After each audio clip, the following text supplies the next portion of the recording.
Get in the van, put on your seatbelt. Someone's gonna have to drive. But who are all these strangers in here tonight?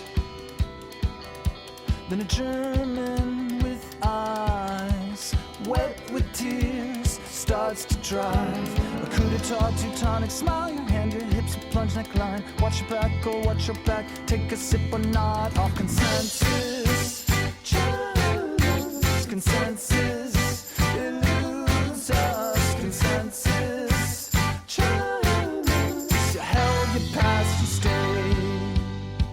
You voted, you chose, you caved.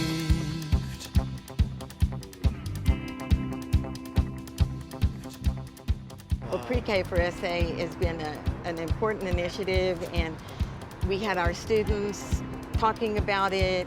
I went out with the CEO of Toyota, and we did team presentations about the importance of early childhood education. Being down here at the UTSA downtown campus is like being in an urban laboratory. And I direct the Mexico Center and the Child and Adolescent Policy Research Institute. And we've collaborated with some of the preschool programs.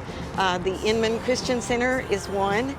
And we had some of our graduate students actually spending 9 hours a week in the classrooms with the teachers there, helping them set up their centers, their lesson plans, hands-on, showing activities that they would like for the teachers to learn how to do, or the teachers want to learn how to do. And so our graduate students in early childhood education were modeling the things they learned in the classroom for the teachers who are in the trenches, in the urban areas here, helping our lowest income families, our lowest income kids. And we just submitted a big proposal to help our juniors transferring in from the community colleges, or our UTSA honors students and our undergraduates to go on to do research and graduate studies in education.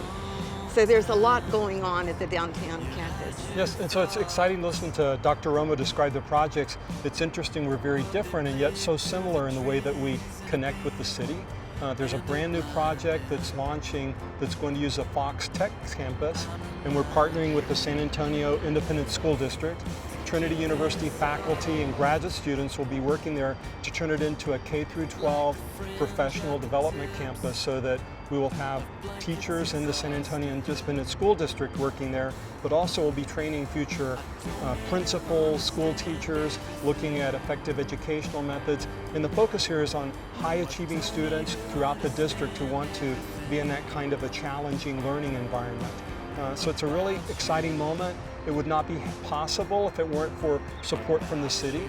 The City Educational Partners Program provided the funding that makes it possible for us to do this wonderful project. I think UTSA is doing a similar thing with dual language learners. So they're helping the San Antonio School District focus on some of the issues of our young people who come to school, who are either from a home where English is not spoken all the time, or they're new arrivals, and how language barriers can be overcome in the classroom with the support of people in the university and our excellent teachers in the school district. So I'd say one of the things when I think about Trinity, the effort to look at the ways that we're helping our students be very prepared for a very multilingual world. Most of our students are taking some kind of a foreign language. We have a very robust program called Mexico, America, Spain. Tonight we're having the dinner for all the scholarship students who have been doing that. But the goal is to have our students be connected with our city, to have projects where they're going out and they are using the way that Dr. Romo described the city is a laboratory. You know, our students live here in the city, they want to get back to the city, and it's really crucial that as they are acquiring skills, they're not academic things for a special setting, but meant to be lived in everyday life. Well, thank you both for joining me today. Thank you very much. Thank you. Thank you.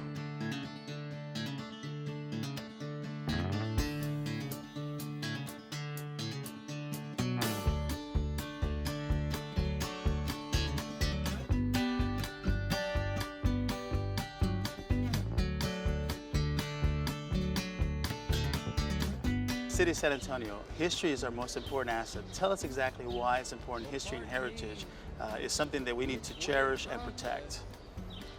Well, I think from the city viewpoint, certainly it's sort of the same old adage that if we don't know where we've been, how do we know where we want to go?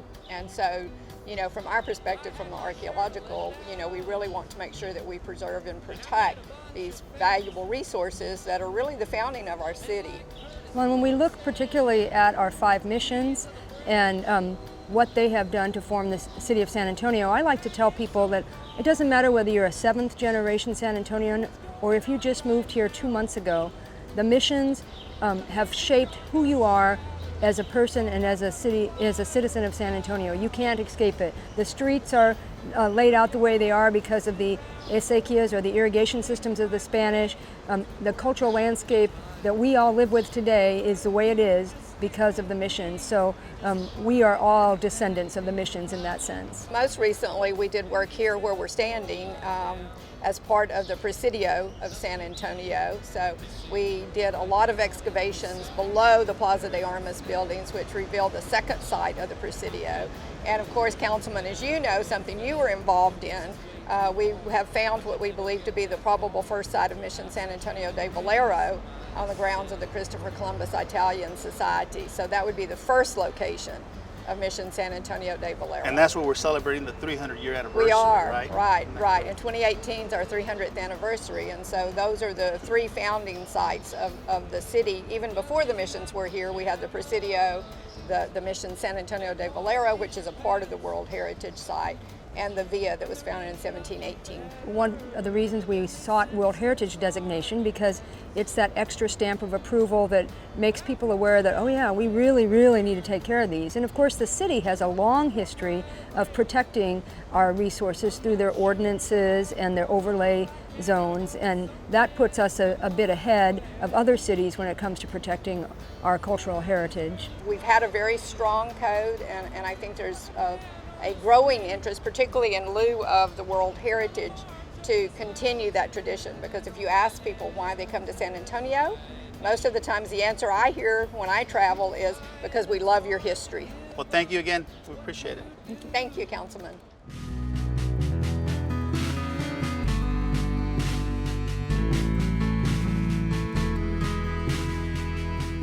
Talking about homeless in our downtown area. As we know, there's strategies in place to address this issue, and it's an ongoing issue for downtown, which is why we formulated the Impact Team. Right, and so the community homeless plan really blends law enforcement with human services, and the Impact Team has been essential in really keeping the touch with those people who choose to live on the street, have refused services.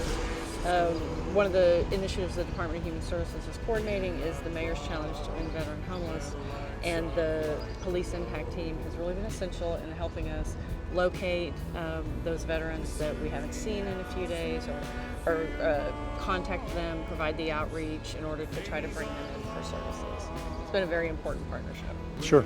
The Impact Team is a new holistic approach to addressing the homeless issue. What we have about a 5-person impact team. We have a officer from the mental health unit. We have an outreach person from the Haven. We have a mental health person from the Center for Healthcare Services. We have an EMS person from the fire department. What they do is they travel around downtown and the outskirts of downtown, and they address each and every homeless person that they come across. So we provide a well-rounded list of services for them. Many of them take advantages of those services. Others don't. And if they're not in any type of danger, then we just leave them where they are and go on to the next person. Well, Haven for Hope is really one of our key partners in our efforts around homelessness. The city invests in Haven for Hope, and we are engaged in a lot of policy and initiatives with Haven for Hope. They're really essential to having a place to take people and getting people into services once they get there. They have been able to provide so many customized services, whether someone needs mental health treatment, addiction treatment, if they're LGBT youth who have nowhere to stay, they have a place for them. They've really provided a lot of specialized services so that when someone has a special need, there's an option for them at Haven for Hope. And we, hey Ron, and we do separate them out, the homeless population from the people who are committing crimes. Our bicycle patrol officers downtown do a great job in making a distinction between those two populations. I think you guys are both doing a great job. Thank you for what you're doing for the homeless situation in downtown San Antonio. Thanks, Councilman. Thank you.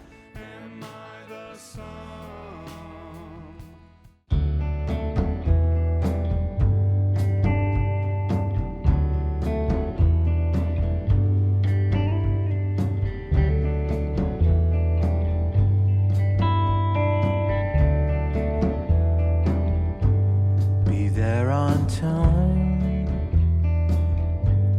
or not at all. A downtown that's seeing more and more housing, more and more people living downtown. What does healthcare mean for a growing downtown? Our main focus for the population that's changing and growing here is all around quality, safety, and the patient experience. Downtown living, it gives opportunity for exercise. There's more walkability, Right. Bicycling, and we also have the Cyclovia every year downtown. So we open up the entire downtown for just biking, walking, strolling, however one can make it. The handicap is also participating. Everyone is important. Our mission statement, part of our mission statement includes accessible to all, and that really means a lot to us.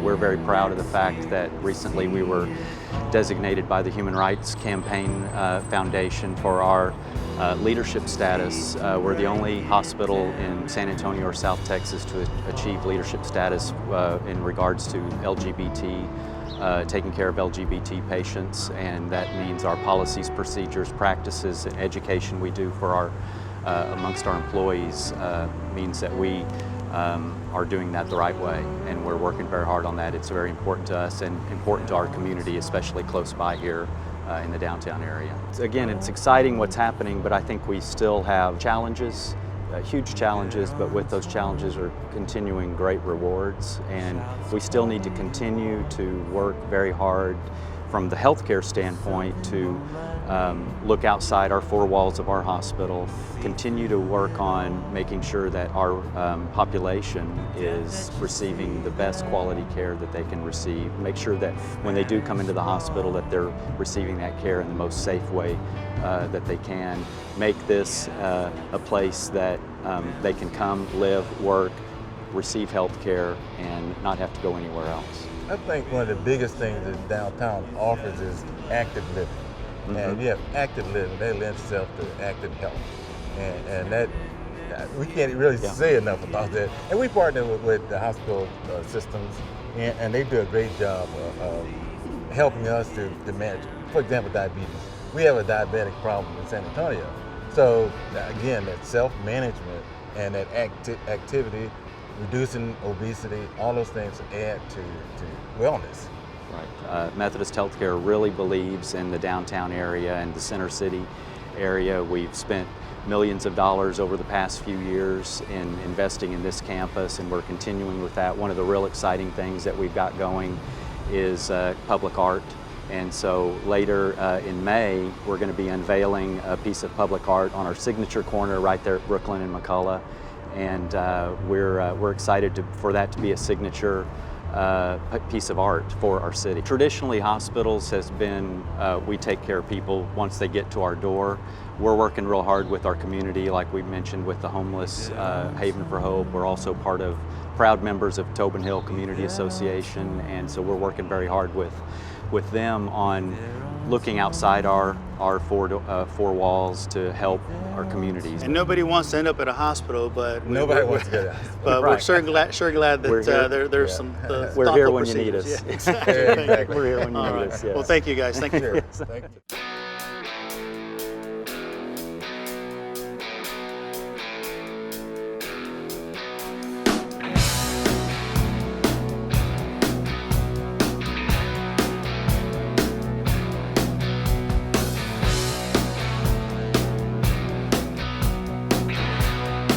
invested a whole lot of money, a whole lot of effort, really, in getting this beautiful convention center. What does it mean to the city to have this convention center? What does it mean to tourism? What does it mean to the city and downtown as a whole to have that? It's really a big part of the image of San Antonio. When you think about a facility of this magnitude, not only does it put us in the very top elite group of the best convention centers in the country, but it really helps us to grow our business from a convention perspective, and of course attracts leisure tourism as well. It really means more business for San Antonio, thanks to the efforts of City Council and Mayor and having such a great facility now completed.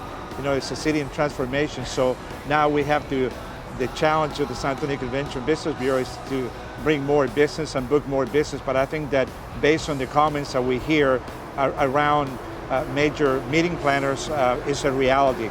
So with Mike Zawaya's team and Cassandra Matias' team, we really have an incredible future ahead of us. One of the things that this project made possible is the old part of the convention center was torn down, creates a new opportunity for a great civic park for the locals as well as our tourists to enjoy. Again, it's a city of transformation, so I agree with Mike that Hemisphere, downtown, the Riverwalk, the Alamo, you start adding, this is a major convention center. Now we can really play in the big roles, but it also presents a lot of challenges. This is a very competitive industry, so we got to be selling almost daily, and we have a great sales team in the Convention Business Bureau, but I can tell you this is an extremely competitive business.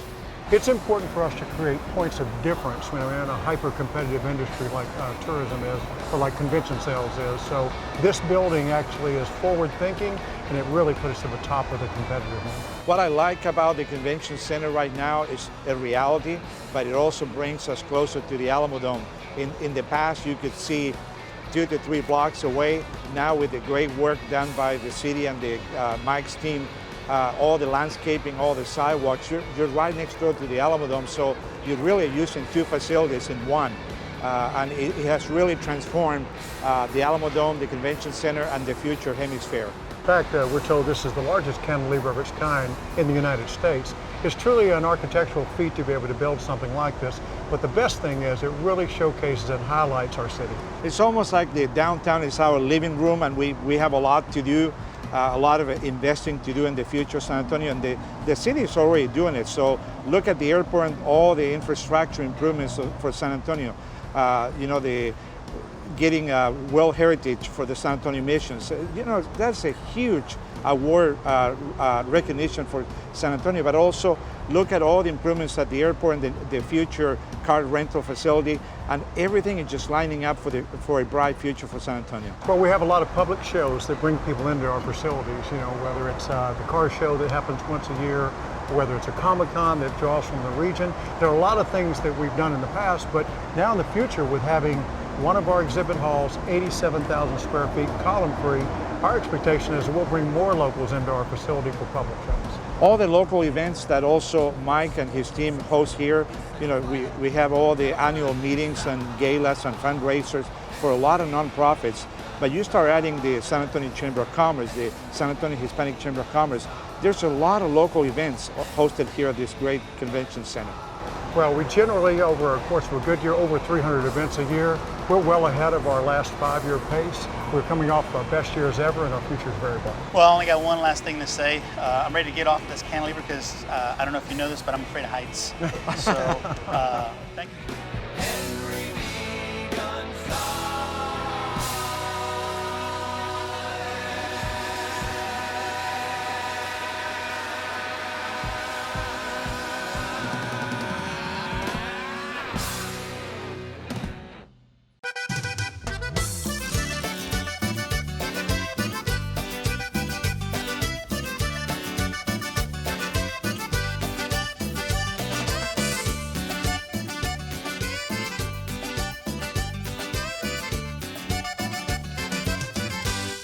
talk a little bit about arts and culture in San Antonio. What can we do to help bring and revive arts and culture, align the arts, as we've said, in San Antonio? What can we do? I think collaboration is not always necessarily easy.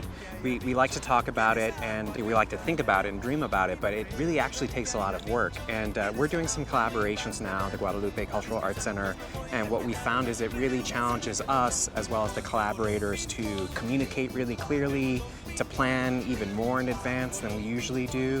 So it really just takes a lot of hard work, and I think that's why it's not always as easy as we want it to be for our different organizations to work together and align our priorities. You have to have a big mix of different kinds of activities happening. So, I mean, our goal is to bring the greatest of world art to our community so that everyone can experience that and learn from that.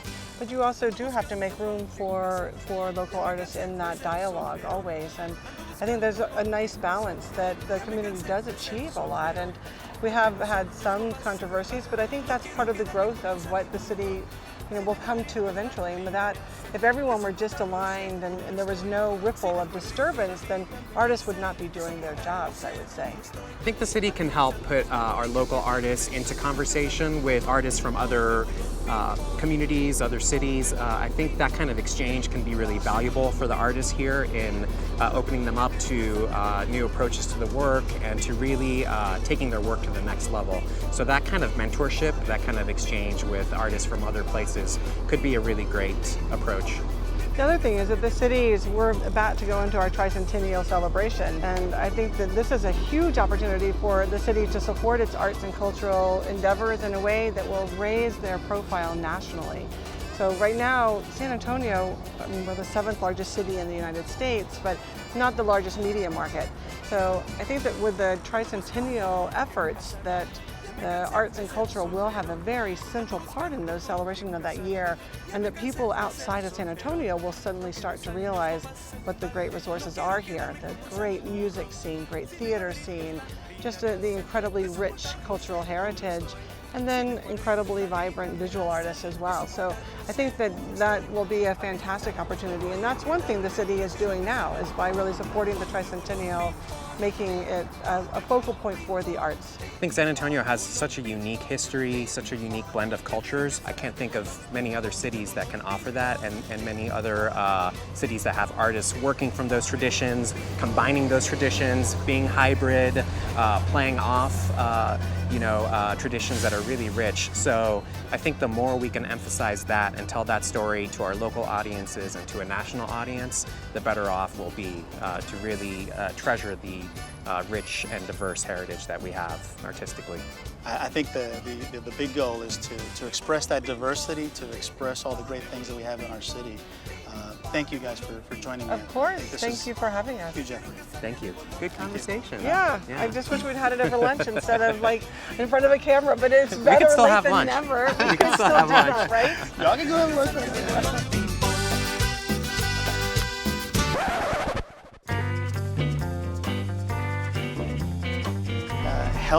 Healthy environments are accessible environments, are sustainable environments. You want to talk a little bit about those things? That sustainability and accessibility are the only things that keep us moving forward. And I call it universal design.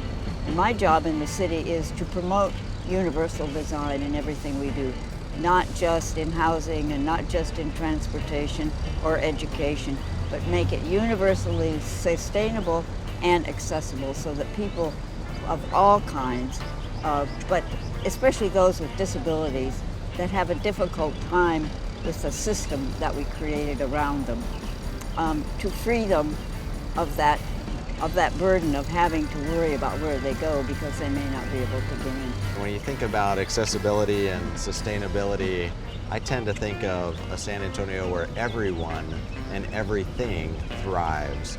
There's just an opportunity for us all. And so at the food bank, we're addressing those communities that lack access to healthy foods by hosting farmers markets and food deserts and creating an environment where people can get access to healthy food. But then when you think about sustainability, man, it's the win-win-wins that are created. Many know that we have about 10% of our energy that comes from the sun. We're harnessing wind energy. We're also capturing rainwater on site. You know, all of us can do a little bit around sustainability, whether it's recycling paper or corrugated or plastics. We can also think of food waste as a form of recycling. You know, many of our downtown venues, we host so many visitors and guests.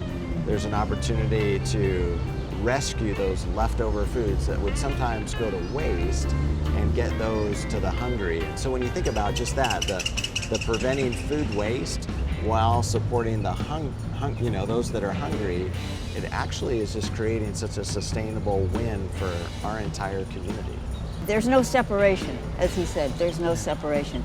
And it goes as far as the Americans with Disabilities Act is civil rights legislation. It's not architectural barriers. But because architectural barriers are at fault for isolating people, and that's true of both poor people and people with disabilities. It's our environment that isolates people from the goods and services that they should have. So that's why we work so closely with all of the city departments to make sure all of their programs are easy to access physically. And that includes programs that the food bank runs.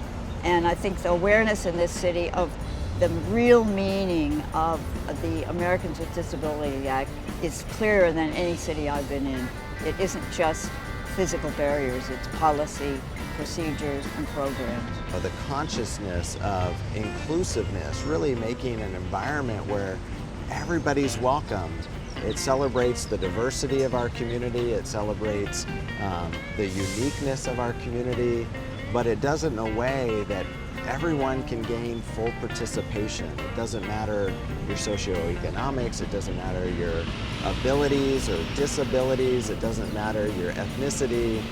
San Antonio is this vibrant city that all of us have come together, we choose to live here, and I think when we make it accessible, when we make it attainable for everyone, that's really the power of accessibility and sustainability. Well, thank you both. Thank you for championing inclusivity and community for a great downtown. Thank you very for much. inviting me.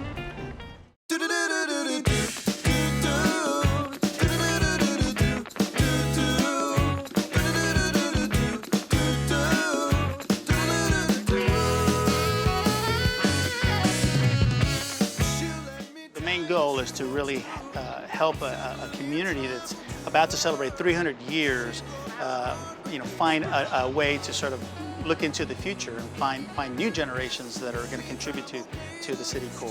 What are we doing? What are we bringing to downtown that is innovative, that is different, that is special? From a city perspective, certainly our leadership, folks like yourself, have asked us to focus on technology.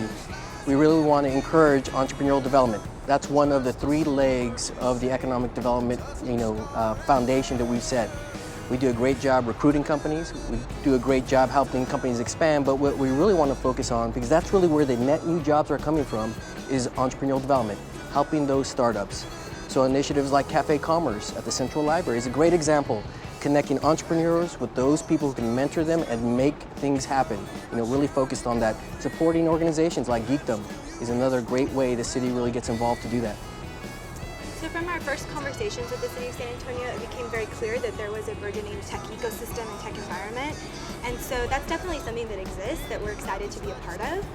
When Google Fiber announced that we were officially committed to coming to the San Antonio market, there's just been an outpour of support from that community. And they've really made our company feel welcome and the employees feel welcome. So I think it's been really important it'll be important for our success to have, that ecosystem in place and that community in place that, will really support us in our efforts as we grow out. Locating our offices here in the Rand Building is a very, deliberate decision, and I think our employees are really excited about being a part of this environment, taking advantage of all that downtown has to offer, from the walkability to the other startup companies that are around. Entrepreneurship is something that is very important to us, and so I think that having our office here in the future is going to be something that will contribute to that ecosystem, but also as we continue to grow out the infrastructure and invest in the infrastructure of San Antonio. And it's key for a lot of different reasons. Certainly what's going to continue to keep this city growing is, a strong, educated, young, professional workforce.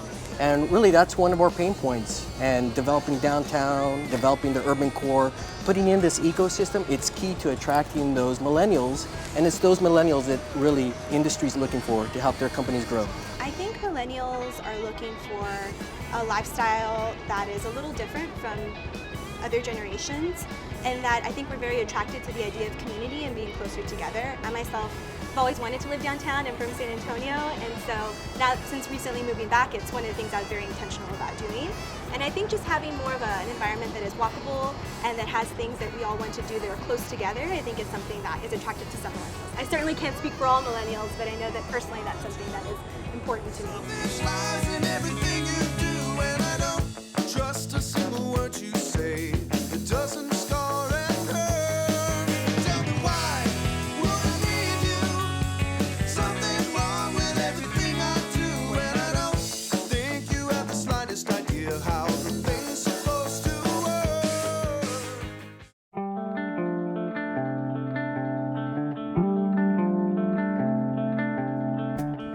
I want to talk a little bit about what can we do to bring more housing to San Antonio.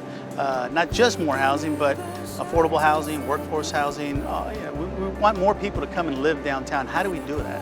Right. Well, in 2010, we initiated an incentive program under our C-CHIP guidelines to increase housing downtown to meet the SA 2020 goal of 7,500 units downtown. I'm happy to say we're more than halfway there.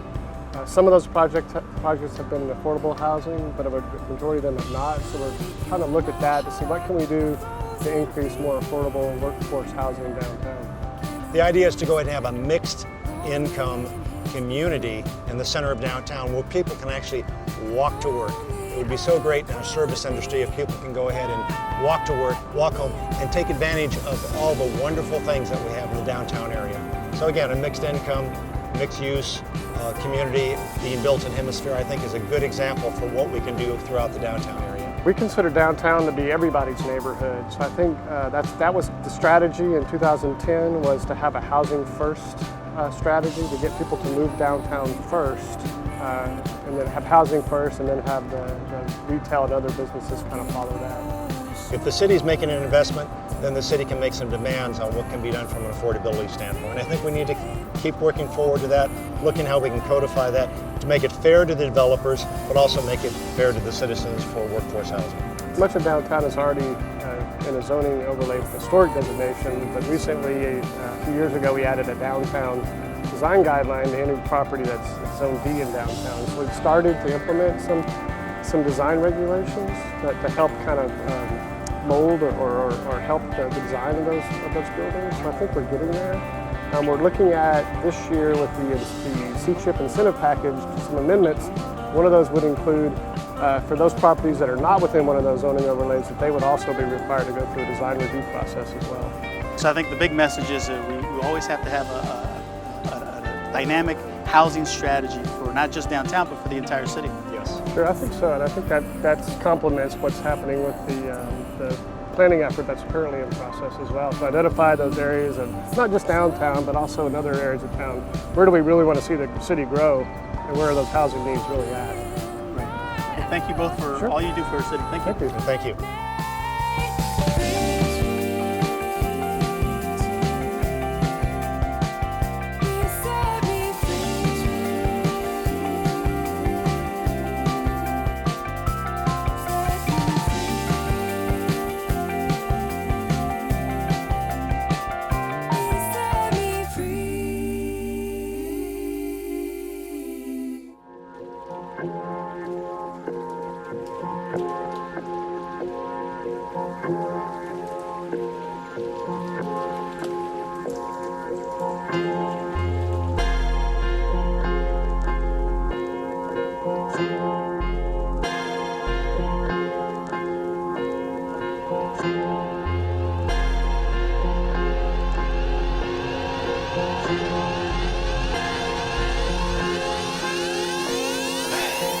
And that's why we're here, to demonstrate what kind of infrastructure investment we have.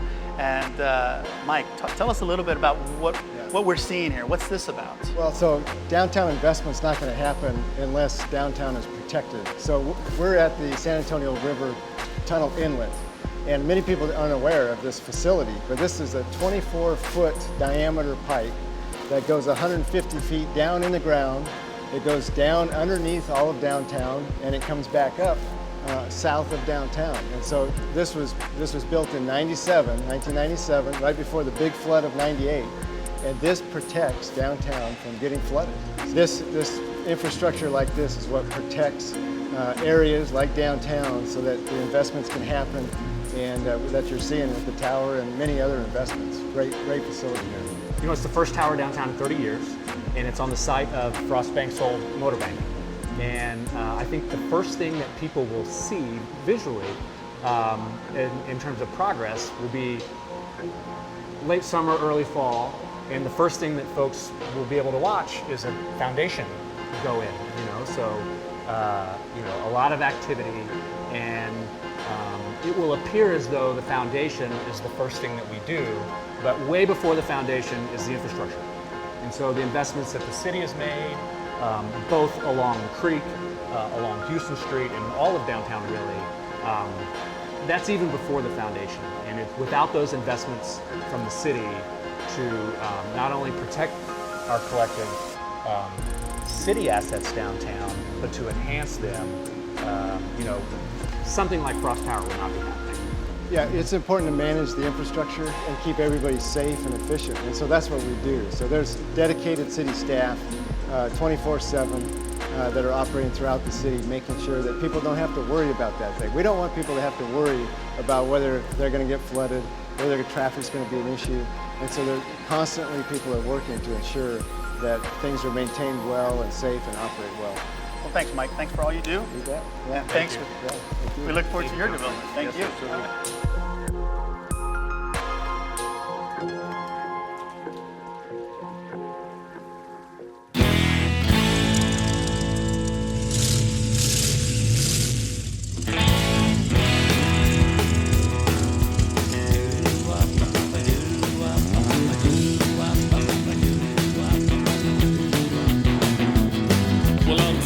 Sword plays on my resume, I'd write some down quick. Cause I'm going to town, getting a job, gonna try my hand in this, and it's a sick, sad world, I know, but I still gotta go. That's how I get to see. One of the benefits of taking the bus is you can take your time, have a great conversation like what we're having right now. And I think most importantly, it really helps our downtown grow. It helps our downtown expand. Providing that connectivity is very, very special and very important to our city. Every vehicle in our fleet has free Wi-Fi, and that includes all the Via-Trans vans. We're the first major transit authority in the United States to offer free Wi-Fi throughout their entire fleet. So I tell my brother in San Jose that they're not as cool as they think.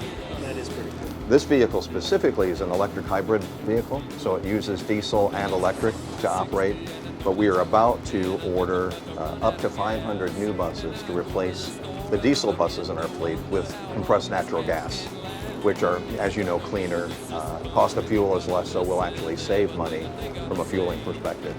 With our fare changes that we made in January, we are for the first time offering active military people half fare on our system. So it's to really honor those that are serving the country in Military City, USA. It seems only appropriate. We also introduced a weekly pass, $12 a week for unlimited rides. So I always tell our people that our passes are supposed to work like the buffet line. You know, that you'll ride and you'll ride and you'll ride as opposed to paying a la carte. And we lowered the price of a day pass from $4 to $2.75. So trying to get passes in our people's hands so that they'll feel free to ride more frequently. We partnered with Uber because one of the beauties of the partnership of Uber and Via is you get picked up at your home and you ultimately get dropped off at your home, and so you can party and be safe at the same time, as opposed to having to get in your car when you get back to the lot. So that's a great partnership that we really want to build on. Downtown, as I said, is kind of this confluence, this central meeting place. And so in early June, we are going to implement a series of routes that we're calling Viva. They will be on specially branded buses. It would be impossible to not recognize the Viva bus. Okay. And we'll have 3 routes. They all actually cross at Alamo Plaza. which is a natural meeting place for people, both people who live here and people who visit here. And one of the routes will be called Viva Missions, and it starts at that first mission, and it travels south to the other missions, stopping only at the missions and major cross streets, so it makes for a quicker trip. The second route will be called Viva Culture, and that will go north up Broadway. There'll be a split at one point. Some of the buses will take you to the zoo and the botanical gardens, and the others will continue all the way through to the McNay. And then in the evening, when those locations aren't open, they'll turn back at the Pearl. So that route will connect basically Blue Star, Southtown, and the Pearl in the evening, so it's a great entertainment. And then the third route, we're calling Centro for downtown, right? And so it will begin at Central Plaza over on the west side, right outside the building, my office building. The Viva Centro will start over there. It will travel through downtown. It will travel in a route that touches the Tobin, gets down to the convention center, then continues over to St. Paul Square. So effectively, it's the east and the west side. And VIA has plans for the redevelopment of the Robert Thompson Transit Center at St. Paul Square. So it's a great connector. You get to Alamo Plaza, you can get throughout downtown, you can get Mission Reach, you can get Museum Reach on the Viva routes that will debut on June 6th. Thanks for riding VIA. It's a great way to get around your entire district. No doubt about it. After you. But if I get up in the morning, I'm the only one on the planet. But I gotta get up, I gotta get up. I think it's really important that we address probably one of the most important projects we have going on downtown, and that's the effort here at the Alamo. Let's talk a little bit about the great layers of history and the importance of this project.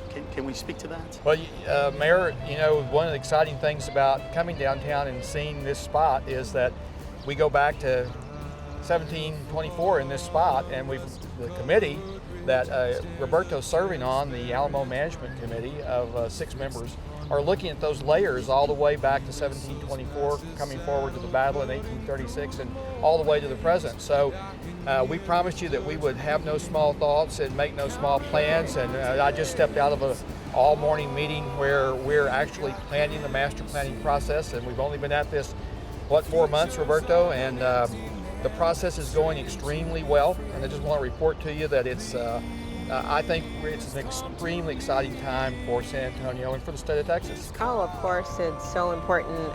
The Alamo is such a critical part, central part of San Antonio. When people think of San Antonio, they tend to think of the Alamo, but we know that it doesn't just belong to us, it belongs to the state, and it belongs to our entire nation. It's a great demonstration of what our historical trajectory has been as a community. We've got some outstanding firms working for us. PDP from Philadelphia, the members of that team have worked on the Supreme Court, the Virginia State House that was designed by Thomas Jefferson, and Independence Hall in Philadelphia. They're working on it. GDU, which is already working in the city, landscape architects from Mexico City, working on the San Pedro project, and Fisher Heck from San Antonio, the architectural firm, who's providing a lot of work here on the ground, and they've already done a lot of work in San Antonio. So we have this team, and what we're doing this morning in our meeting is we're looking out to the other consultants. We could have as many as 29 or 30 consultants. We're talking historians, archaeologists, lighting consultants, interpretive designers, to make this place a world-class site when we finish. And one of the things that we think is important, Mayor, is we look all the way to the headwaters of the San Antonio River at the Blue Hole, and we want to take this history lesson all the way through the Alamo and the other 4 missions along the river and tell the story of water and San Antonio and the missions and the various levels, as Roberto said, about history here, the Spaniards being here, the Padres coming to convert the indigenous people, and they're living at the site and living and dying at this site right where we stand. And so it's really an exciting time. And as you said, the citizens of Texas love this place. And in fact, we see down on the plaza every day citizens of the world come here to see the Alamo, and they don't know the history. They know the battle, but many of them don't know the great history. Quite appropriate. We heard some kids chanting in the background. There's always school kids coming through this site. I think they have learned about often just the battle, that one moment in history, but again, we want them to understand the whole continuum of all the things that have happened at the site, how it's been central to our city's development, how it's been a point of inspiration for the state and for the nation, but how it continues to be part of our forward movement, and how they are part of our forward movement and our future for our community. And we can say the eyes of Texas are on us. Huh? They sure are. Well, thank you, Gene. Thank you. Thank you, Mayor. Thank you, Thank you, Mayor.